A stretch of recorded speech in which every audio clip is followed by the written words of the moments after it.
राधे राधे दोस्तों, कैसे हैं आप सभी। आशा करती हूँ आप सभी बहुत अच्छे हैं और अपना ख्याल रख रहे हैं। राधा रानी अपनी कृपा आप सब पर बनाए रखे। दोस्तों, आज हम बात करेंगे शरद पूर्णिमा की। 2024 में शरद पूर्णिमा कब है, हमें इसमें क्या करना चाहिए, क्या नहीं करना चाहिए, शरद पूर्णिमा में खीर का क्या महत्व है और शरद पूर्णिमा के दिन किस देवी या देवता की पूजा करनी चाहिए। तो आज हम इन सभी के बारे में बात करेंगे। चलिए फ्रेंड्स, तो वीडियो को शुरू करते हैं। सबसे पहले तो मैं आपको बता दूं कि शरद पूर्णिमा है कब। तो शरद पूर्णिमा है 16 अक्टूबर दिन बुधवार को 2024 में। इसके बाद बात कर लेते हैं पूर्णिमा तिथि की। पूर्णिमा तिथि शाम को 5:44 से लग जा रही है और 16 अक्टूबर को 5:44 से लग जा रही है, जो कि 17 अक्टूबर 7:39 तक है। इसलिए चूँकि पूर्णिमा की तिथि हमें 16 अक्टूबर की रात को मिल रही है और पूर्णिमा की पूजा हमेशा रात में होती है। चंद्रोदय के समय हम चंद्रमा को अर्घ्य देते हैं और उसकी आराधना करते हैं, तो इसलिए उस समय पूर्णिमा का होना विशेष तौर पर आवश्यक है।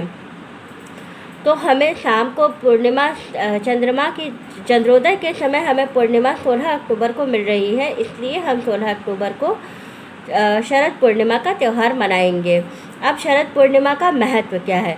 शरद पूर्णिमा के दिन या किसी भी पूर्णिमा के दिन गंगा स्नान का विशेष महत्व होता है। अगर आप गंगा में स्नान करते हैं पूर्णिमा के दिन, तो बहुत से जाने अनजाने पाप जो हमसे हो जाते हैं उनका क्षय हो जाता है। इसलिए गंगा स्नान का विशेष महत्व है। हो सके तो गंगा स्नान ज़रूर कीजिए। अगर नहीं संभव है, आप ऐसी जगह पर हैं जहाँ पर गंगा जी नहीं हैं, तो कोई परेशानी की बात नहीं है। आप जो है घर में ही गंगा जल, अगर नहाने के पानी में थोड़ा सा गंगा जल डाल के स्नान कर लेते हैं, तो भी आपको वही पुण्य फल प्राप्त होता है जो आपको गंगा स्नान करने का पुण्य फल प्राप्त होता है। अब बात करते हैं व्रत के संकल्प की, कि व्रत का संकल्प हमें कैसे करना चाहिए। तो व्रत का संकल्प हमें हाथ में फूल, अक्षत और थोड़ा सा कोई एक सिक्का रख करके हम ओम विष्णुवे नमः 3 बार बोलते हुए हाथ में जल ले करके ये संकल्प लेंगे कि आज हम पूर्णिमा के दिन आज हम व्रत का संकल्प करते हैं।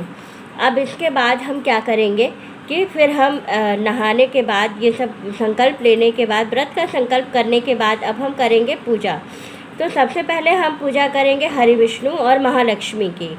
तो क्योंकि शरद पूर्णिमा है, वैसे तो हरि विष्णु की पूजा हर पूर्णिमा में की जाती है। सत्यनारायण की कथा भी हर पूर्णिमा पे आप कर सकते हैं, लेकिन ये पूर्णिमा थोड़ी अलग होती है। शरद पूर्णिमा का मतलब है कि इस दिन महालक्ष्मी का अवतरित होना। महालक्ष्मी शरद पूर्णिमा के दिन कैसे अवतरित हुई थी, जब देवताओं और दानवों में समुद्र मंथन का क्रम चल रहा था। तो समुद्र मंथन के दौरान जो है वो समुद्र मंथन करते हुए समुद्र के अंदर से महालक्ष्मी जो है वो अमृत से भरा कलश लेकर के ऊपर आई थी। फिर जो है देवताओं और दानवों में उसके लिए उस अमृत कलश के लिए जो है वो युद्ध शुरू हो गया था। तो ये तो है एक छोटी सी कहानी। ऐसे इसकी बहुत अच्छी और बहुत बड़ी कहानी है। अगर आप बोलेंगे तो मैं इस पर आपको एक वीडियो बना दूँगी। इसके बाद क्या होता है कि फिर वो लक्ष्मी जी जो हैं वो चली जाती हैं आकाश में और वो जा कर के हरि विष्णु के साथ निवास करने लगती हैं। तो इस तरह से लक्ष्मी जी का जो है वो अवतरण हुआ था शरद पूर्णिमा के दिन। इसके बाद अब हम बात कर लेते हैं कि खीर का क्या महत्व है और चंद्रमा का क्या संबंध है शरद पूर्णिमा के दिन से।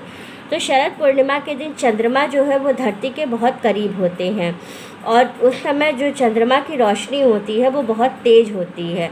उस समय चंद्रमा बहुत ही साफ और स्पष्ट हमको दिखाई देता है। उस दिन चंद्रमा में लाइट ज़्यादा होती है। उस दिन चंद्रमा से अमृत की वर्षा होती है, क्योंकि कहते हैं जब देवताओं और दानवों में युद्ध शुरू हो गया था अमृत कलश को लेकर के, तब जो है लक्ष्मी जी जा कर के चंद्रमा के पास विराज गई थी। इसलिए जो है वहाँ से अमृत की वर्षा शुरू हो गई थी और वही उन्होंने अमृत कलश लेकर वो निकली थी। और फिर जब देवताओं और दानवों में युद्ध शुरू हो गया था उस अमृत कलश को पाने के लिए, तो वो सीधे उस कलश को लेकर के आकाश में चंद्रमा के पास चली गई थी। इसलिए उस दिन चंद्रमा का तेज बहुत ज़्यादा होता है और वहाँ से अमृत की वर्षा होती है।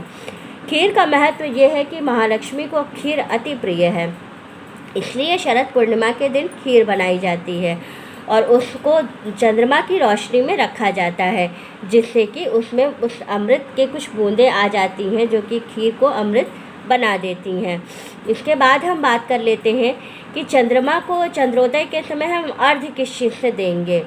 जिस दिन शरद पूर्णिमा है उस दिन चंद्रमा को अर्घ्य किस चीज़ से देंगे, तो चंद्रमा को अर्घ्य हमेशा सफ़ेद चीज़ों से दिया जाता है।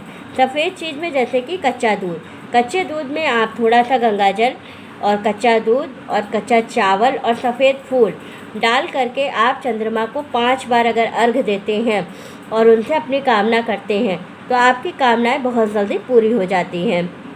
इस दिन जो चंद्रमा होता है उसमें बहुत सारे औषधीय गुण होते हैं, इसलिए आपको थोड़ी देर चंद्रमा की रोशनी में ज़रूर बैठना चाहिए।